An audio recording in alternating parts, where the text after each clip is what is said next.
పరమందున్న మా తండ్రి, దయగల మా దేవా, మీ ఘనమైన నామమునకు వేలాది స్తుతులు స్తోత్రములు తండ్రి. మమ్మను ప్రేమించి మరొకసారి మీ ప్రియపిల్లలముగా మీ పాద సన్నిధిలో ఇంతవరకు మీ ఘనమైన నామమును స్తుతించి కీర్తించటానికి మీరు సెలవిచ్చిన వాక్కులను కొన్ని ప్రభువా మేము చదువుకుని ధ్యానించడానికి కూడా చక్కటి అవకాశం ఇచ్చారు. మరికొద్దిసేపు మీ జీవగ్రంథం కొన్ని మాటలు మేము చదువుకుని ధ్యానించాలని, అందులో ఉన్న భావాన్ని బట్టి మా బ్రతుకులో ఉన్న లోటుపాట్లను సరిచేసుకొని మీ చిత్తము చొప్పున జీవించాలని మేము ఆశపడుచుండగా కొద్దిసేపు మీ సన్నిధిని మాతో ఉంచండి. మీ సహవాసమును మాకు దయచేయండి.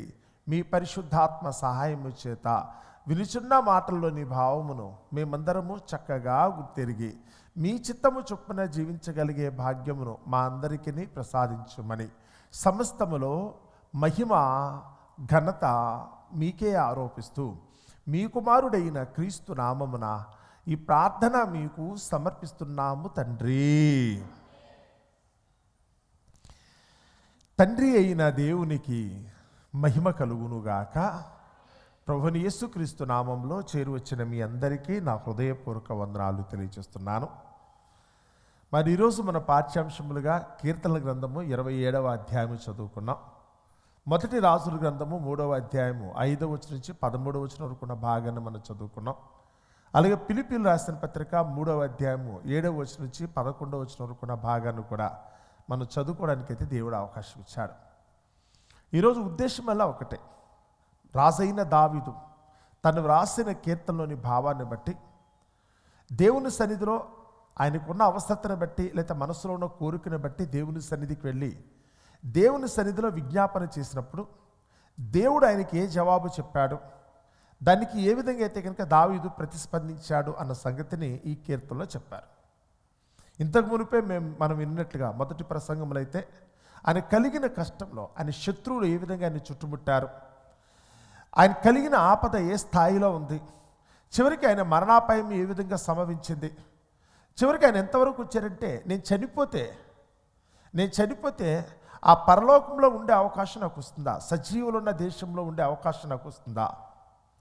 ఎందుకంటే ఆ పరలోకంలో కనుక ఉండాలి అనుకుంటే ఖచ్చితంగా ఎవరి యొక్క తోడు అవసరం, దేవుని యొక్క తోడు అవసరం. సరే, కృప ఉంటేనే అది సాధ్యమవుతుంది. ఒకవేళ దేవుని కృప నాకు నిజంగా ఉన్నదా, దేవుని కృప ఉంటే ఈరోజు నేను పడుతున్న పాటల్లో కూడా దేవుడు నాకు సహాయం చేయాలిగా.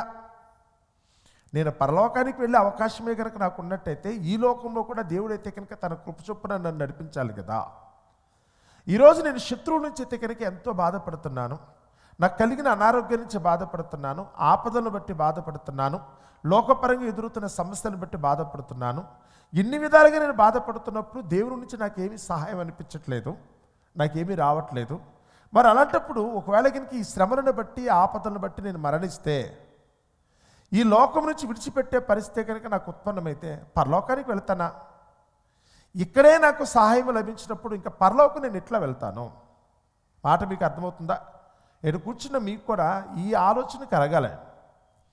ఈరోజు మీరున్న స్థితిని గురించి మీరు ఆలోచించుకున్నప్పుడు దేవుడు నిజంగానే నా ఎడలైతే కనుక తన కృపా కనికరాన్ని చూపిస్తున్నాడా, దేవుడు నాకు తోడ్పాటును అందిస్తున్నాడా, ఆయన చిత్త ప్రకారం అయితే నేను ఉంటున్నానా, లేదు నాకు ఆపద కలిగినప్పుడు అవసరం వచ్చినప్పుడు దేవుడు నాకు తోడుగా ఉండి నాకు కలిగిన ఆపద నుంచి తప్పిస్తున్నాడా. ముందు లోకంలో మినిమం టెస్టింగ్ అండి. నేను దేవునికి ఇష్టంగా ఉన్నానా లేదా అనటానికి ఈరోజు మీరున్న స్థితే దానికి రుజువు. నీకు ఏదైనా అవసరత ఆపద వచ్చినప్పుడు దేవుడు వెంటనే నీకైతే కనుక నేను ఉన్నాను అని ధైర్యం చెప్పేటట్టుగా, దేవుని యొక్క తోడ్పాటు నీకు ఉన్నట్టుగా నీకేమైనా రుజువులు ఉన్నాయి ఈరోజు. మీ మనస్సులో అయితే కనుక, మన బ్రతుకులో అయితే కనుక జరుగుతున్న దానిని బట్టి మనకు ఒక అవగాహన కలగాలి.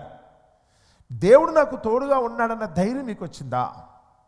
ఆ దేవుడు తోడుగా ఉన్నాడన్న ధైర్యం కలగాలనుకుంటే ముందు ఈరోజు జరుగుతున్న పరిణామాల్లో ఎప్పుడన్నా నీకు అవసరత, ఆపద, ప్రమాదము, లేదా దుఃఖము, కన్నీళ్ళు, లేదా కనుక మానసికంగా వేదన అనుభవించే పరిస్థితి వచ్చినప్పుడు ఒకసారి దేవుని ముందుకెళ్ళితే కనుక ప్రభువాన్ని కనుక ఆయనకి నమస్కరిస్తే, ఆయన సన్నిధిలో కనుక నీవు ఉన్నట్టయితే నీకు వెంటనే పరిష్కారం లభిస్తుందా?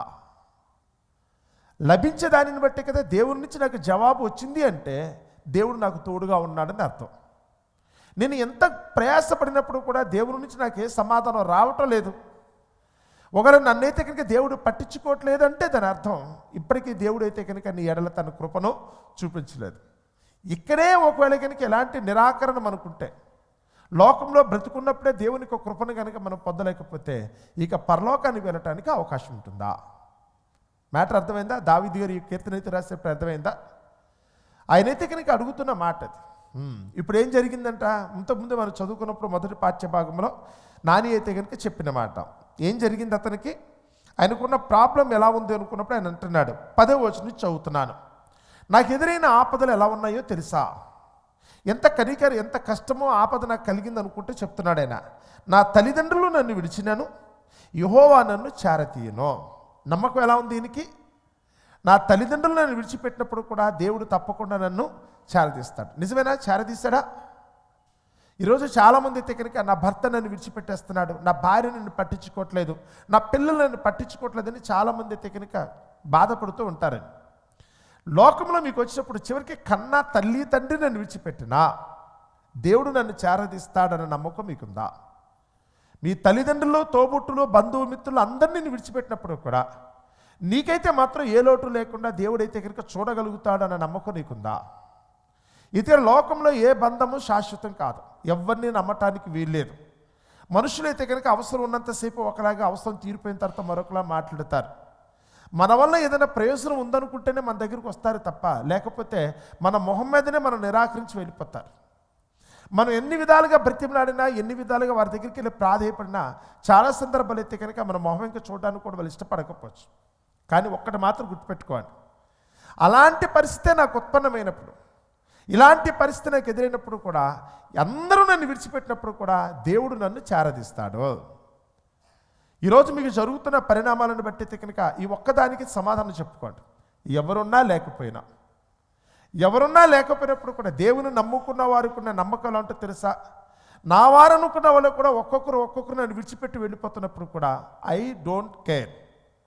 బాధ లేదని కాదు, భయం లేదని కాదు, బెంగ లేదని కాదు. నా వాళ్ళు అనుకున్న వాళ్ళు నన్ను విడిచిపెట్టి వెళ్ళిపోతున్నప్పుడు తెలియకుండా మనలో అయితే కనుక కలిగిన లోటును బట్టి బాధపడతామండి. కానీ ఉన్న నమ్మకం ఏంటంటే కనుక మనుషులు ఒకరు తాత్కాలికంగా వాళ్ళకున్న అవసరతను బట్టి లోకపు విడిచి వెళ్ళిపోవటం కాదు. ఒకళ్ళ సమయం పూర్తయిపోతే కనుక ఈ లోకాన్ని విడిచిపెట్టి వెళ్ళిపోతారు. నీ వాళ్ళు అనుకున్న వాళ్ళు ఎంత ప్రేమించినప్పుడు కూడా వాళ్ళైతే కనుక ఈ లోకాన్ని విడిచిపెట్టి వెళ్ళే రోజు వస్తుంది. ఆ లోకాన్ని విడిచిపెట్టి వెళ్ళే రోజు వచ్చినప్పుడు అప్పుడన్నా వదులుకోవాలి కదా. నా తల్లి ఒకళ్ళు నన్ను విడిచిపెట్టి వెళ్ళిపోయినా, నా తండ్రి అయితే కనుక ఈ లోకాన్ని విడిచిపెట్టి వెళ్ళిపోయినా, నా తోబుట్టులో, బంధుమిత్రుల్లో నన్ను అయితే కనుక సహాయ నిరాకరణ చేసే పరిస్థితి వచ్చినా, నా వాళ్ళని ఎవరినైతే పక్కన పెట్టుకున్నామో ఒక్కొక్కరుగా అందరూ కూడా మళ్ళీ విడిచిపెట్టి వెళ్ళిపోతున్నా నేనైతే భయపడను.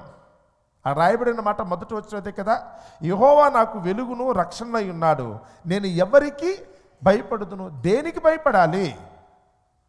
నేను దేవుని నమ్ముకున్నప్పుడు, దేవుడు నా పక్షాన ఉన్నప్పుడు పోనే వాళ్ళు ఎలా ఏమవుతో చూద్దాం. వాళ్ళు వెళ్ళేవాడు వెళ్ళిపోతారు, వచ్చేవాళ్ళు వస్తారు, దాని గురించి పట్టించుకోవద్దండి. మీ బ్రతుకులోకి ఎంతోమంది వస్తున్నారు, ఎంతోమంది వెళ్ళిపోతున్నారు. మన ఊహ తెలిసినప్పటి నుంచి మన బ్రతుకులో ఎంతోమంది వచ్చారు. అది స్నేహితులుగా వచ్చారు, బంధువులుగా వచ్చారు, కట్టుకున్న వాళ్ళుగా వచ్చారు, కన్న పిల్లలుగా వచ్చారు. ఒక్కరు కాదు, వస్తూ ఉంటారు. మళ్ళీ కొన్నాళ్ళకి మనం కనుక్కున్న పిల్లలు కూడా మనం విడిచిపెట్టి వెళ్ళిపోతారు. మన తల్లిదండ్రులు కూడా మనం విడిచిపెట్టి వెళ్ళిపోతారు. మన తోబుట్టులు కూడా వారి దారి చూసుకుని వాళ్ళు వెళ్ళిపోతారు. ఇలా రావటం పోవటం అనేది సహజం, ఎక్కడైనా అంతే. ఏ విషయం దగ్గరికి వచ్చినప్పుడు కూడా ఇలాగే జరుగుతుందండి. ఎప్పుడూ కూడా ఎవరూ కూడా నీతో శాశ్వతంగా పర్మనెంట్ సహవాసం చేయడానికి ఎవరికీ అవకాశం లేదు. వాళ్ళు వస్తూ ఉంటారు, వెళ్ళిపోతూ ఉంటారు. కానీ దేవుని మీద నమ్మకం వచ్చిన వ్యక్తి ఎలా మాట్లాడతాడనేది దావీదు చెప్తున్నాడు. ఆయన ఏమన్నాడో తెలుసా? రానే వచ్చారు కదా, ఓకే. వెళ్ళిపోతున్నారా? వెళ్ళని. వెళ్ళిపోయినంత మాత్రం చేత ఇక్కడ ఏమీ ఆగదు. దేవుడు నాకు తోడుగా ఉన్నంతసేపు ఐ డోంట్ కేర్. ఇదేనండి ఆ రోజైతే కనుక దావీదు గారు చెప్పుకున్న మాటదే. ఆయన జీవితంలో అనుకోని సంఘటనలు ఎన్నో జరిగినాయి. ఆయన జీవితంలో అయితే కనుక ఊహించని సంఘటనలు ఎన్నో జరిగినాయి. ఆయన కావాలనుకుంటే ఏది రాలేదు, వద్దనుకుంటే కనుక ఏది ఆగలేదు. సమయం వచ్చినప్పుడైతే కనుక వచ్చినాయి, ఆయన వద్దనుకున్నప్పుడైతే కనుక అవన్నీ వెళ్ళిపోయినాయి. ప్రజలందరూ కూడా, ఇశ్రాయేలు ప్రజలందరూ బాలునుగా ఉన్నప్పుడే దావీదుని గురించి అయితే కనుక గొప్పగా కీర్తిస్తూ పాటలు పాడుకుంటూ పొగిడారట. ఈయన అనుకుంటే జరిగింది కాదది. రాజు అనుకున్న సౌలు 1000 కొలది యుద్ధం చేసి చంపితే దావీదు 10,000 కొలది అన్నట్టు. అంటే దేశాన్ని పరిపాలించే రాజు కంటే కూడా బాలునుగా ఉన్నప్పుడే దావీదుని 10 రెట్లు వాళ్ళు గొప్ప చేసి మాట్లాడారు. ఇది దావీదు కోరుకుంటే రాలా. నన్నైతే కనుక మా అన్నయ్యలతో పాటు నన్ను కూడా యుద్ధానికి పంపించవచ్చు కదా అని ఈయన అనుకుంటాడు. కానీ వాళ్ళ నాన్నేమో దావీదుని తీసుకెళ్ళి ఏం చేశారు, గొర్రెలు కాయడానికి పెట్టారు. ఈయన కావాలనుకుంటుంది ఇది, కానీ జరిగింది ఏంటంటే కనుక గొర్రెల కాపరి. మనం అనుకుంటే కాదండి, నేను రావాలనుకున్నది రాలేదు, అది వద్దనుకున్నా పోదు, ఆడ వద్దనుకున్నా పోదు. ప్రేమించి పెళ్లి చేసుకున్నాడు. మీకాలనుకున్న వ్యక్తి దగ్గరికి వచ్చినప్పుడు రాజుగారి కూతురు యువరాణి కదా, ఆ యువరాణిని అయితే కనుక తనకున్న బలశౌర్యాలన్నిటిని చూపించి మామగారిని మెప్పించి బావమద్దిని మెప్పించి ఆయనైతే కనుక ఆమెనైతే కనుక పెళ్లి చేసుకున్నాడు. ఇష్టంగా పెళ్లి చేసుకున్నాడు. కానీ మూడాల ముచ్చట అన్నట్టుకైతే కనుక ఆ కాపురం అయితే కనుక పెటాకులైపోయింది. బలవంతంగా అయితే కనుక దావీదు నుంచి వాళ్ళ నాన్న తీసుకెళ్ళిపోయాడు. సౌలు మహారాజు అయితే కనుక భార్యాభర్తలు ఇద్దరు కూడా బలవంతంగా విడిపించారు. నేను కోరుకున్నంత మాత్రం చేత రాదు, నేను వద్దు వద్దు అనుకున్నంత మాత్రం చేత నా దగ్గర ఉండిపోకుండా వెళ్ళిపోకుండా ఆగదు. దావీదుకి అనుభవం వచ్చేస్తుందండి. ఈరోజు మీ దగ్గరికి వచ్చినప్పుడు కూడా అదే మాట చెప్తారు, రానే నా తల్లి తండ్రి కంటే గొప్పవాళ్ళు ఎవరుంటారో నా బ్రతుకులో. ఏ ఒక్కరి దగ్గరికి వచ్చినప్పుడు కూడా ద బెస్ట్ ఎవరు అనుకుంటే కనుక తల్లిదండ్రులే. ఏ ఒక్క వ్యక్తి దగ్గరికి వచ్చినప్పుడు కూడా అమ్మా నాన్న. కానీ వాళ్ళే నన్ను విడిచిపెట్టి వెళ్ళిపోయే పరిస్థితి వచ్చినా నేను భయపడను. ఇక తల్లిదండ్రే విడిచిపెట్టిన రోజున అన్నదమ్ములు ఉంటే ఏంటి, లేకపోతే ఏంటి, కట్టుకున్న వాళ్ళు ఉంటే ఏంటి, లేకపోతే ఏంటి, అది కొడుకు కూతురు దగ్గరికి వచ్చినా, స్నేహితుల దగ్గరికి వచ్చినా, బంధువుల దగ్గరికి వచ్చినా ఎవ్వరూ శాశ్వతం కాదు. ఎవ్వరూ కూడా శాశ్వతం కాదు. అందరూ కూడా ఏదో ఒక రోజైతే కనుక తాత్కాలికంగానే కావచ్చు, శాశ్వతంగా కావచ్చు, విడిపోయి వెళ్ళిపోతారు. ఈ లోకంలో బ్రతికుండగా మనం విడిచిపెట్టి వెళ్తే దుఃఖంగా ఉంటాం, అయ్యో నన్ను విడిచిపెట్టారని. వాళ్ళు ఈ లోకాన్ని విడిచిపెట్టి వెళ్ళిపోతే ఇంకేం చెప్పుకుంటాం? ఏదైనా సాధ్యమే. కాబట్టి విడిచిపెట్టి వెళ్ళిపోతారన్న భయాన్ని గురించి నేనైతే కనుక కంగారు పడినాం. అది ఆయన మొట్టమొదట అయితే కనుక చెప్పుకున్నమాట.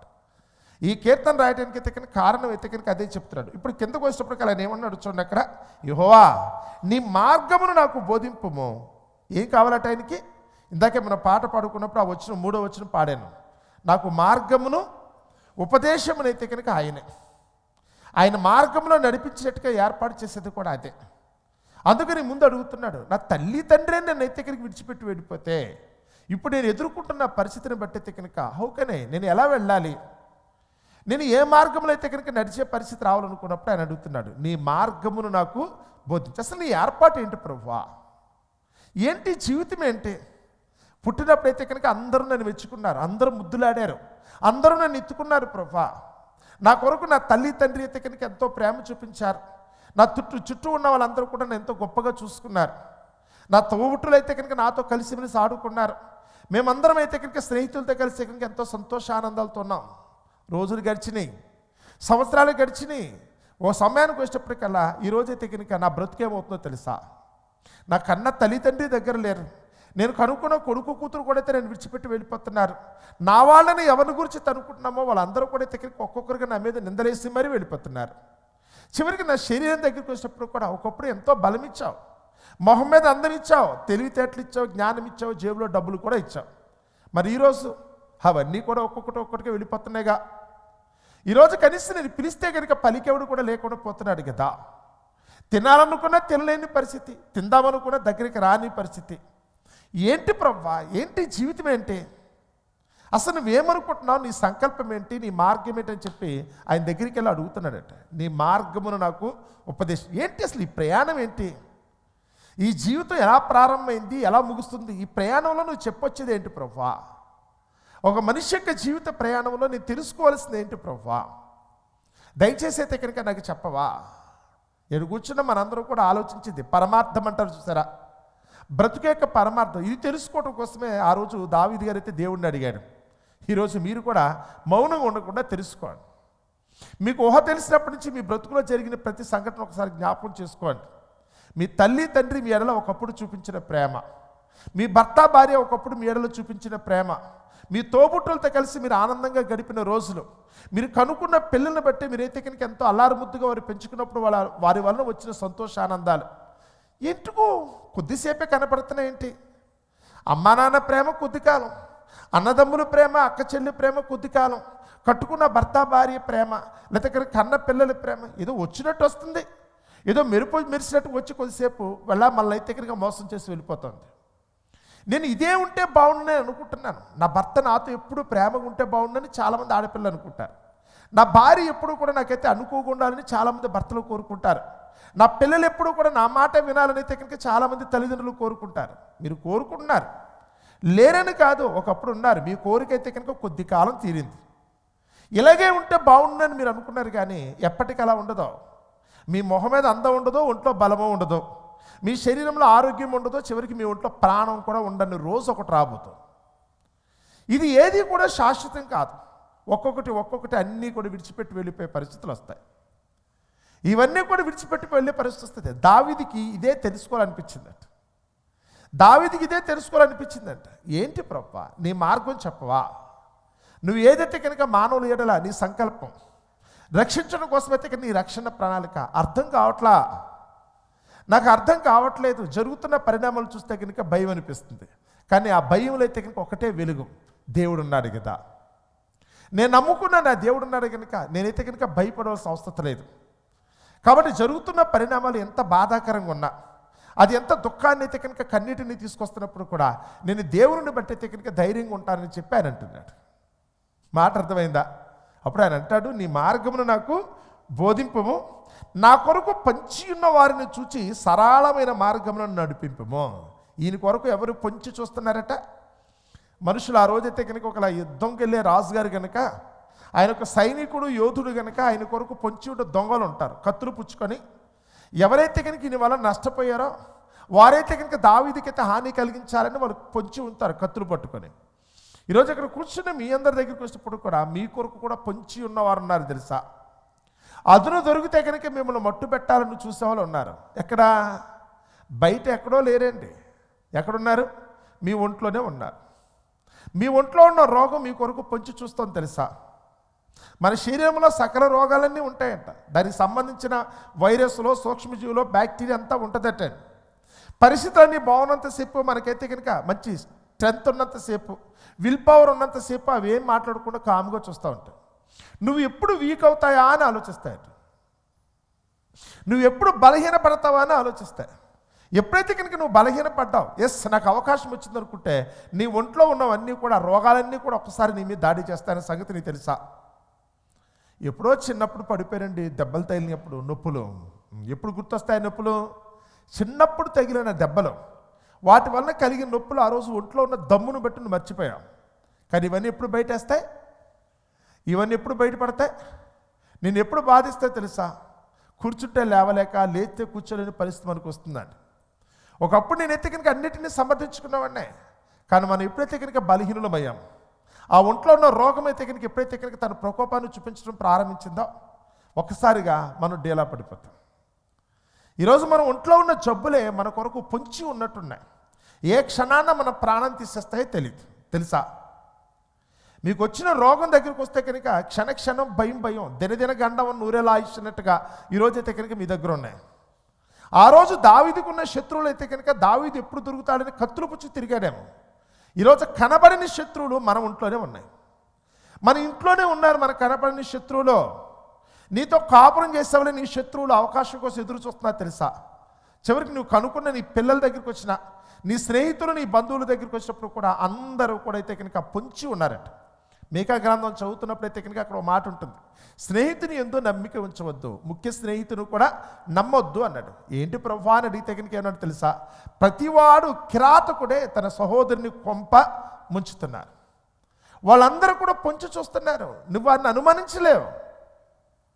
ఈరోజు నీ ప్రాణానికి ఎవరైతే హాని కలిగిస్తున్నారో, నీ జీవితాన్ని ఎవరైతే కనుక దుఃఖమయంగా మారుస్తున్నారో, నీకు ఎవరు కన్నీళ్ళు తెప్పిస్తున్నారో, శోధన కలిగిస్తున్నారో సంగతి నిజంగా నీకు తెలియదు. కానీ వాళ్ళందరూ కూడా అయితే కనుక అదును కొరకు అయితే కనుక పొంచి చూస్తున్నారు. ఎప్పుడు పడిపోతావా? నువ్వు ఎప్పుడు పడిపోతావా? నిన్ను ఎప్పుడు చిక్కించుకోవాలన్న ఉద్దేశంతో, నిన్ను ఓడించాలనే ఉద్దేశంతో అయితే కనుక వాళ్ళందరూ కూడా ఎదురు చూసే పరిస్థితి వస్తుంది. నిన్ను ఓడించాలనే ఉద్దేశంతో అయితే కనుక వాళ్ళందరినీ ఎదురు చూడాల్సిన పరిస్థితి వాళ్ళు చూస్తున్నారు. ఎప్పుడు జరుగుతుందో తెలియదు. ఏ రోజు నేనైతే కనుక పట్టుకుంటారో లేదో తెలియదు. కానీ ఈ సమయానికైతే కనుక వాళ్ళు చూస్తున్నారు కదా. దావీదు గారు అయితే కనుక అదే మాట చెప్పుకుంటూ కింద అంటున్నాడు, అయ్యా అబద్ధ సాక్షులను, క్రూరత్వము వెళ్ళగ్రక్కు వారును నా మీదికి లేచి ఉన్నారు కదా. వాళ్ళందరూ నన్ను గురించి ఏం చేస్తున్నారు? నేను చెయ్యనిది చేశానని చెప్తున్నారు. నేను చెయ్యనిది చేశానని చెప్తున్నారు. అబద్ధ సాక్షులు ఉన్నారు. వాళ్ళందరూ కూడా అయితే కనుక నా ప్రాణం కొరకు పొంచి ఉన్నట్టుగా ఉన్నారు. నేను చెయ్యలేదు. దావీదు వరకు వస్తే కనుక రాజైన సౌలుకు విరోధంగా ఏ ఒక్క చిన్న దుష్కార్యము కూడా దావీదు చేయలేదు. కానీ మిగతా వాళ్ళందరూ దొయోగి లాంటి వాళ్ళందరూ కూడా వచ్చి ఏం చేస్తున్నారట, ఆ దావీదు చెయ్యని దానిని చేసినట్టుకైతే కనుక అలర చేస్తున్నారు. ఈరోజు కూడా లోకంలో నీతిమంతంగా బ్రతకాలనుకున్న వాళ్ళు చాలామంది పరిస్థితి ఇలాగే ఉంది. ఈరోజైతే కనుక ఎక్కడ చూస్తున్నా మేము చేయలేదని చెప్పుకుంటా కూడా కుదరదు. అబద్ధాలు చెప్పేవాళ్ళ నోళ్ళు పెద్దవండి.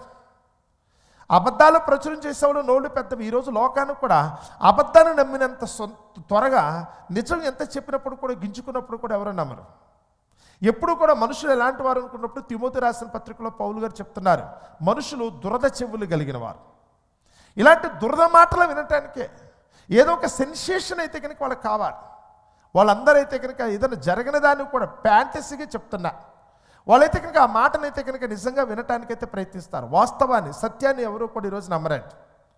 మీరు ఏ రంగానికి వెళ్ళినప్పుడు కూడా, ఎక్కడికి వచ్చినప్పుడు కూడా ఉన్న సత్యాన్ని చెప్తే, ఇదిగో ఇక్కడ జరిగిన సత్యం, ఇక్కడ చదువుతున్నప్పుడు ఈ బైబిల్ దగ్గరికి వస్తే దీన్ని సత్యం అని చెప్పాడు.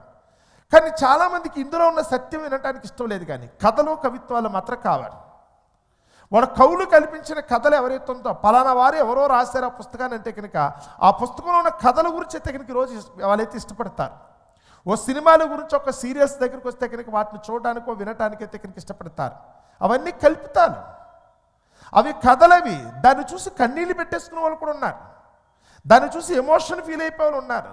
కానీ నిజం చెప్తే కనుక ఈరోజు ఎవరు వింటారు? దావీదు ఎవరికి భయపడుతున్నాడు అంటే చెప్తున్నాడు, నేను ఎందుకు బాధపడాల్సి వస్తుందో తెలుసా, ప్రభువా నన్ను ఆదరించి ఎందుకు అడగాల్సి వస్తుందంటే కనుక అని అంటున్నాడు.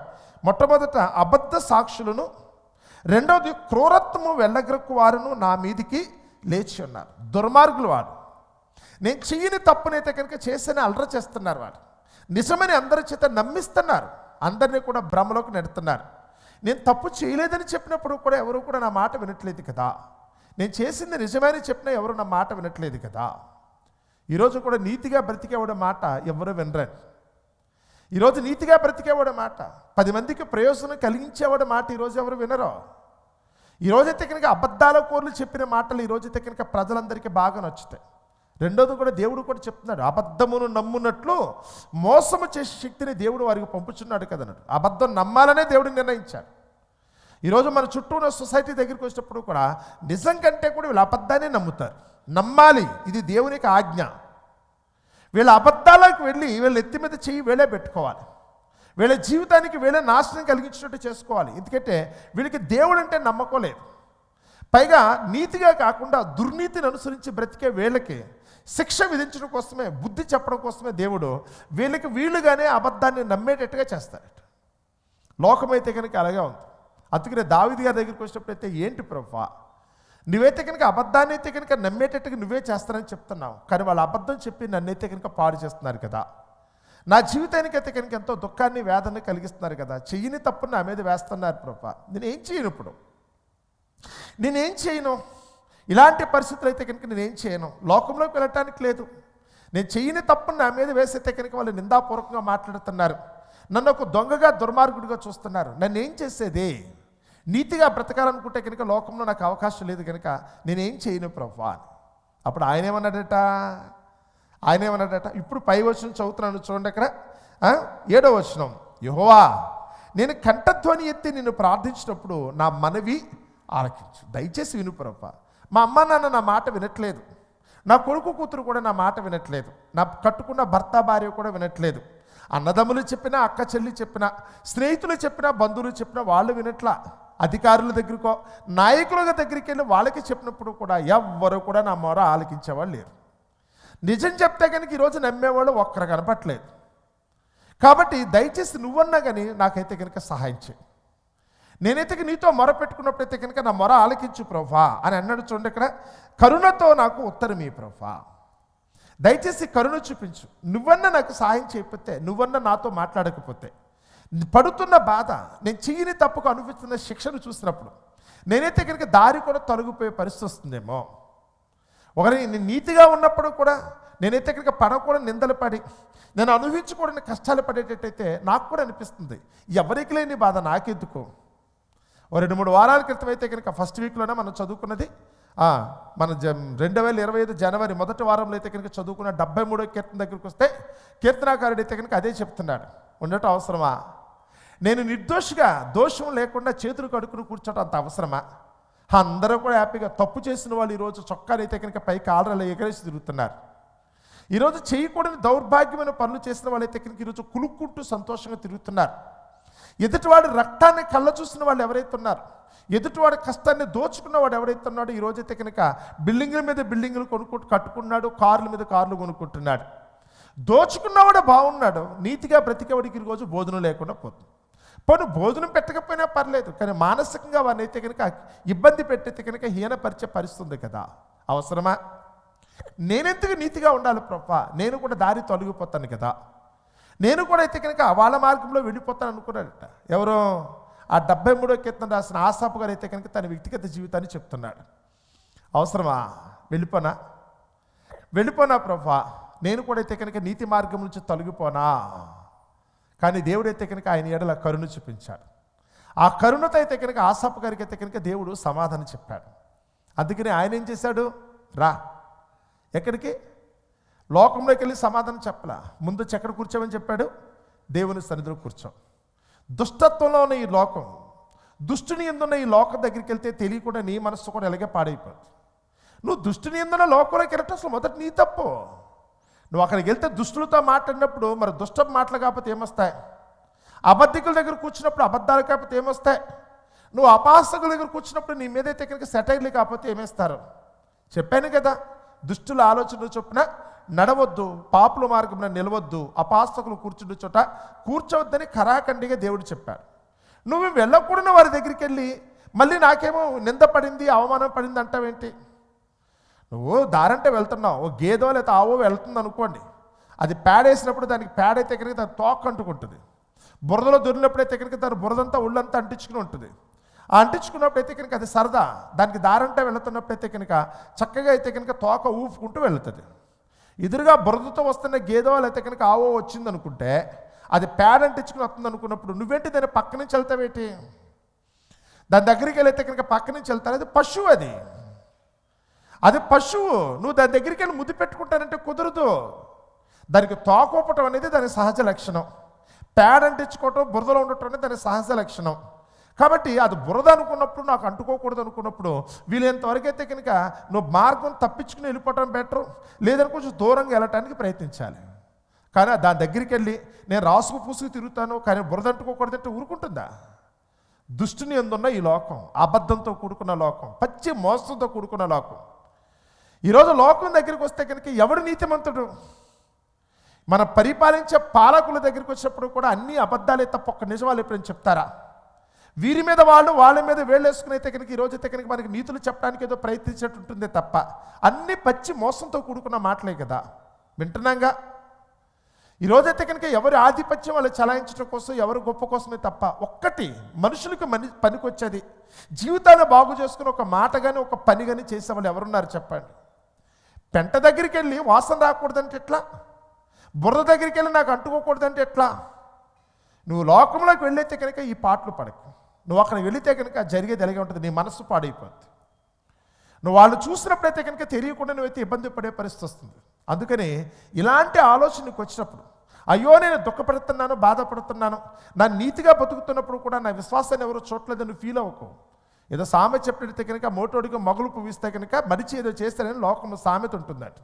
ఆ మోటు సామెత వచ్చినప్పుడైతే కనుక నిజంగానే ఈరోజు లోకంలోకి వెళ్ళినప్పుడు వీళ్ళకి సువాసన భరితమైన ఒకళ్ళు పట్టుకొచ్చిచ్చినా ఈ పందులకి కుక్కలకి అర్థం కాదు. అందుకని యేసు ప్రభు చాలా స్పష్టంగా చెప్పాడు, మీరైతే కనుక పరిశుద్ధమైనది కుక్కలకు పెట్టకండి, పందుల ముందు ముత్యములను వేయకండి. ఆ ముత్యపు విలువ పందికి తెలియదు కదా, ఇది పరిశుద్ధమైనదన్న సంగతి కుక్కకేమో అర్థమవుతుంది. ఆ సమయానికి ఏమీ దొరకకపోతే పెంట కూడా తినే కుక్కది. నువ్వు రోజు అయితే కనుక చక్కగా పాలు పోసి నువ్వు పెంచినా 2 రోజులు కనుక ఆకలితో ఉండి ఎవడో పోయకపోతే కనుక ఏం తీసుకుంటుంది అది? అయ్యో నేనైతే కనుక చాలా నీట్గా డీసెంట్గా పెరిగాను, నా యజమానుడు అయితే నేను పాలతో పెంచాడు కనుక పాలే తాగుతానంటదా? అది కుక్క. సమయం వచ్చినప్పుడైతే కనుక ఏదనేది తినేస్తుంది. పందెది, దానికి ముత్యమును విలువ తెలియదు. లోకం దగ్గరికి వచ్చినప్పుడు కూడా వాళ్ళకి దేవుని యొక్క పరిమళం ఏంటో, నీతి అంటే ఏంటో, విశ్వాసం అంటే ఏంటో వాళ్ళకి తెలియదు. వదిలేయి, ఎందుకు అనవసరంగా వాళ్ళతో వాదన. దూరంగా ఉండమని దేవుడు చెప్పాడు. నన్ను ఎక్కడ బ్రతకమంటావు అనుకున్న ప్రతి కనుక అడుగుతున్నాడు. ఎక్కడ నన్ను ఏం చేయమంటావు అంటే కనుక దేవుని యొక్క సమాధానం ఎలా ఉందో తెలుసా? ఈరోజు లోకంలో జరుగుతున్న దాన్ని బట్టి సొదొమ పట్టణంలో ఉన్న లోతట దినదినము తన నీతిగల మనస్సును నొప్పించుకుంటూ బ్రతికాడు. ఎందుకు అక్కడికి వెళ్ళటం? నువ్వు నొప్పించుకుంటూ ఎందుకు కాపురం చేస్తున్నావు? నువ్వు నొప్పించుకుంటూ ఈ సహవాసాన్ని ఎందుకు చేస్తున్నావు? దినదినము కూడా నా మనస్సు నలిగిపోతుందని చెప్పి కూడా అవతల వారి సహవాసాన్ని నువ్వు ఎందుకెళ్ళవో చూసుకున్నావా? నువ్వు వెళ్ళిన చోట నీకైతే కనుక ఆనందం లేనప్పుడు, నువ్వు ఉన్న చోట నీకు సంతోషం లేనప్పుడు, నువ్వు ఎవరితో కలిసి ఉంటున్నావు వారి వల్ల నీకు దుఃఖం కలుగుతున్నప్పుడు వచ్చేయాలి కదండి. ఏదో తుమ్మ చెట్టు కింద వెళ్ళి కజ్జి చెట్టు కింద వెళ్ళి పడుకున్నాడంటే ఎవరో. కజ్జి చెట్టు కింద పడుకుంటే కనుక ఏముంటాయి? పువ్వులు రాలుతాయా? అక్కడి నుంచి ముళ్ళు ఉంటాయి. ముళ్ళు గుచ్చుకున్నాయంటే ఎట్లా కుదురుతుందండి? నువ్వు ఉన్నది ఎక్కడ? ఏ చెట్టు దగ్గరికి వెళ్ళావు? ఆ చెట్టు మంచిదా కాదనే సంగతి దాని ఫలముల వలన తెలుసుకోవాలి. తినే ఫలమా? కనీసం నీకైతే కనుక మంచి పరిమళం ఇచ్చే చెట్టు అది, లేకపోతే కనుక నీకు ఏదైనా ఆహారానికి ఉపయోగపడే చెట్ట చూసుకోవాలి కదండి. అది ముళ్ళు చెట్టు, అది దానికి కాసేది ఏంటంటే కనుక ముళ్ళే, ఉపయోగమే ఉండదో. లోకం దగ్గరికి వెళ్ళినప్పుడు కూడా కొంతమంది మనుషులు కేవలం అలాంటి వాళ్ళే, ముండ్ల కంపల వంటి వారు కదా అన్నారు. వారి దగ్గరికి వెళ్ళి గుచ్చుకుంటుందంటావేంటి? నువ్వు వారితో సహవాసం చేసి వాసన వస్తుందంటావేంటి? పెంట దగ్గరికి వెళ్తే వాసన వస్తుందనే సంగతి పిల్లలకు కూడా తెలుసు కదండి. చంటి పిల్లలకు కూడా అర్థమవుతుంది కదా. నిప్పు దగ్గరికి వెళ్తే కాలుతున్న సంగతి తెలీదా? నువ్వు నిప్పు దగ్గరికి వెళ్తే కాలుతుందన్న సంగతి తెలీదా? ముళ్ళ దగ్గరికి వెళ్తే గుచ్చుకుంటాయన్న సంగతి తెలీదా? మరి తెలిసి ఇంకేంటి? ఇది లోకం. ఇదైతే లోకం, దుష్టుని ఉన్న లోకం. సకల దరిద్రాలన్నీ ఈ లోకంలో ఉంటాయి. ఇందులో మానవుల దగ్గరికి వచ్చేటప్పుడు ఏ ఒక్క వ్యక్తి కూడా నమ్మదగిన వాడు కాదు. ఇక ప్రవక్తల దగ్గరికి వచ్చేటప్పుడు అంటున్నాడు ఇది చెడు కాలం, కాబట్టి బుద్ధిమంతులు ఏం చేయాలట? మాట్లాడకుండా మూసు కూర్చోవాలన్నాడు. ఇక్కడ నోరు మూసుకోండి, మాట్లాడకండి ఎవరితో. మీరు మాట కలిపినా ఈరోజు ప్రమాదమే. మీ మనసులో ఉన్న భావాన్ని చెప్పినా ప్రమాదమే. మీరు ఏదో అనుకుంటున్నట్టున్నారు, ఎవరి దగ్గరికి వెళ్ళి ఏది చెప్పినప్పుడు కూడా లేనిపోయిన ఒక్క మాట పెద్ద పెద్ద గొడవల కారణం అయిపోతుందండి. అందుకనే మౌనంగా ఉన్నాడు. మరి మౌనంగా ఉండి అన్నప్పుడు ఆయన అంటున్నాడు, మొదటి కీర్తనలోనే అదే చెప్పాడు. ఇక్కడికి వచ్చినప్పుడు కూడా అయితే కనుక దావీదు కోరుకుంటే కనుక దేవుడు ఏమన్నాడు తెలుసా? ఇలాంటి విపత్కరమైన పరిస్థితిలో, ఇంత ఇబ్బందికరమైన పరిస్థితిలో నేను ఏం చేయాలి ప్రభువా? నా విశ్వాసాన్ని ఎలా కాపాడుకోవాలి, లేకపోతే నన్ను నేను ఎలా భద్రపరచుకోవాలి? చివరికి అయితే కనుక నీ దృష్టిలో యోగ్యునిగా ఉండే రేపటి దినాన ఆ సజీవులు ఉన్న దేశంలోకి నేను ఎలా రావాలి అనుకున్నప్పుడు ఆయన అయితే కనుక చెప్పిన ఆన్సర్ ఎలా ఉందో చూడండి. అక్కడ నా సన్నిధిని వెతుకుడని నీవు సెలవీయగా ఆయన ఏం కోరుకున్నాడట? ఆయన చెప్పిన మాటకైతే కనుక సమాధానం, నా సన్నిధిని వెతుకు. నీకు ఇంటికి గొడవ అంతా. మొదటి కీర్తన ఆ భావం అదేనండి. మొదటి కీర్తనలో చెప్పిన మాట అదే. దుష్టుల ఆలోచన చొప్పున నడువక, పాపుల మార్గమున నిలువక, అపాసకులు కూర్చుండు చోట కూర్చుండక, దేవుని ధర్మశాస్త్రమందు ఆనందించుచు దివారాత్రులు దానిని ధ్యానించేవాడు ధన్యుడు. ఎక్కడుంటుంది అది? నీ ఇంట్లో కూర్చుంటే కుదరదో. పెళ్ళికి వెళ్ళినప్పుడో, సినిమాకి వెళ్ళినప్పుడో, పక్షులకు వెళ్ళినప్పుడో సాధ్యం కాదు. అక్కడికి వెళ్తే కనుక అల్లరి పోకిరి, అక్కడ పోకిరి చేష్టలు అల్లరి చేష్టలు చూస్తాయి తప్ప నీకు నెమ్మది దొరకటానికి అవకాశం ఉండదు. నువ్వు అక్కడికి వెళ్ళిన తర్వాత ఇది బాగోలేదని అనొద్దు. నీకు ఇష్టం లేకపోతే వెళ్ళటం మానే. నిన్ను నువ్వు కట్టడి చేసుకోవాలనుకున్నప్పుడు ఎక్కడ వెతకాలంటే చెప్తున్నాడు, నీవు నా సన్నిధిని వెతుకు. నువ్వు వచ్చి ఇక్కడ కూర్చో, తర్వాత మాట్లాడదాం. నువ్వు ఉండకూడని స్థలంలో ఉండి ప్రభువా అంటే ఎట్లా? లోతు సొదొమ గొమొర్రా పట్టణంలో ఉండి ప్రార్థన చేస్తే సాధ్యమవుతుందండి. లోతు ఉండకూడని స్థలంలో ఉండి ప్రార్థన చేస్తే ఎట్లా? ప్యాకాట్కి వెళ్ళి అక్కడ సరిగా ముక్కలు పడకపోతే కనుక కళ్ళు మూసుకునైతే కనుక పక్కకి వెళ్ళిపోయి ఆ మోకరించి ప్రభువా నేనైతే కనుక పరిస్థితులు బాగాలేదు, నా దగ్గర డబ్బులన్నీ అయిపోతున్నాయి ప్రభువా, నాకైతే కనుక 2-3 జోకర్లు వచ్చేట్టుగా లైఫ్ వచ్చేటట్టుగా నాకైతే ఇచ్చేసి ప్రభువా అంటాడా? నువ్వు ఎక్కడికి వెళ్ళి ఏం మాట్లాడుతున్నావో ఏం కోరుకుంటున్నావు అడవాలిగా. కోడి పందానికి వెళ్ళినప్పుడు కూడా మనైతే కనుక ఒక ఆయన ప్రార్థన చేసుకుని పుంజును బరిలో దింపుతున్నాడు ఒక ఆయన. ఇది చేసేదే దరిద్రమైన పని, మళ్ళీ దీనికంటే దేవుని కోసం ప్రార్థన. అక్కడ రక్తాలు కారుకున్నట్టుగా చచ్చిపోతున్నాయా, కొట్టుకుంటున్నాయి కదా, దాని మీద అయితే కనుక జోదం ఆడుతున్నారు కదా. ఒక జీవిని అయితే కనుక మన కళ్ళ ముందు అప్పటి వరకు పెంచుకున్న జీవి, నువ్వు పెంచుకున్న జీవి చచ్చిపోతుంది కదా. దీనికోసం ప్రార్థన చేసి గెలవాలా? అంటే నువ్వు గెలవాలంటే పక్కోడు ఓడిపోవాలిగా. మరి తాను కూడా భక్తుడై ఉండొచ్చు కదా. దేవుడు ఆ భక్తుని పక్షాన్ని ఉంటే కనుక మరి నువ్వు ఓడిపోతావు కదా. ఎవరో ఒకరే గెలవాలి. ఇక్కడ ఎవరి పక్షాన్ని ఉండమంటారు? దేవుడు ఎవరి పక్షాన్ని ఉండాలి?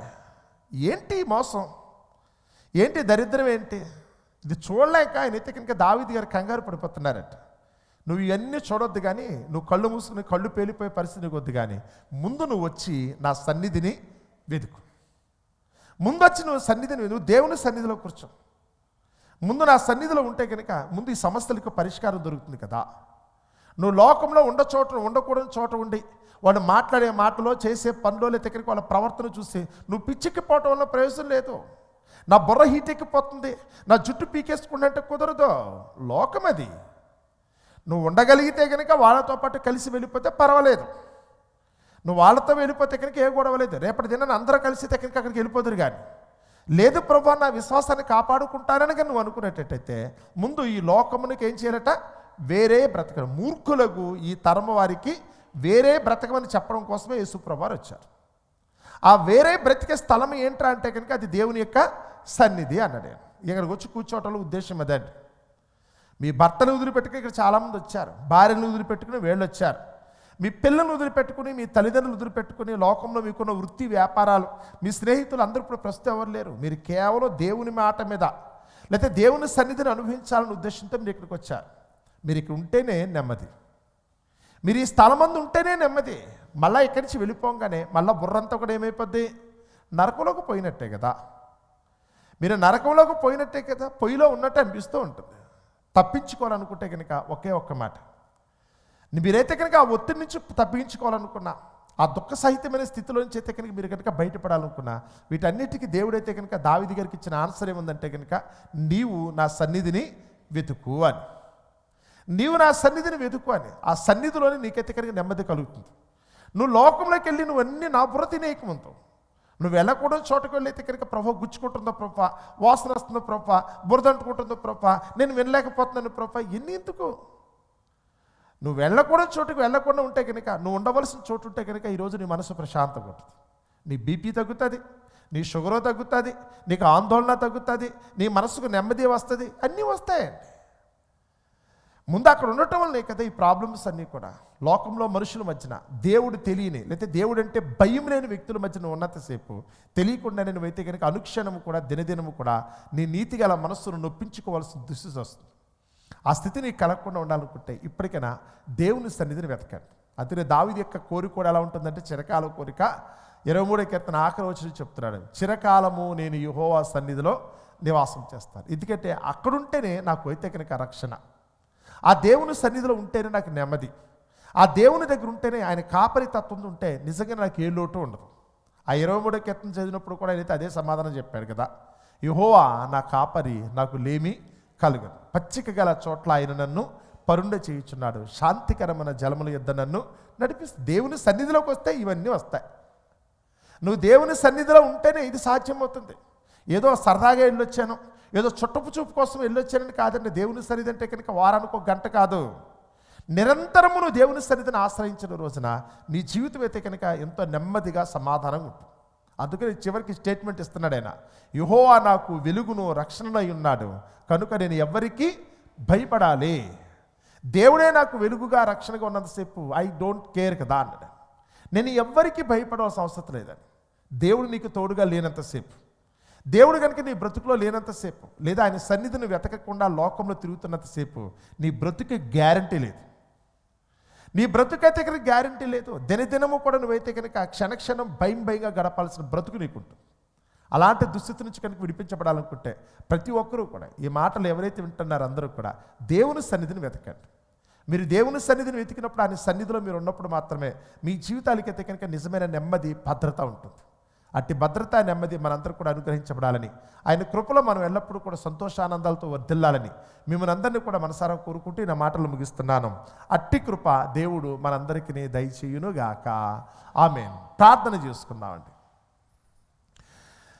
పరమందున్న మా తండ్రి, దయగల మా దేవా, మీ ఘనమైన నామమునకు వేలాది స్తుతులు స్తోత్రములు తండ్రి. పాపముల చేతను అపరాధముల చేతను చనిపోయిన మమ్మును మీ కుమారుని యేసుక్రీస్తుతో పాటు బ్రతికించారు.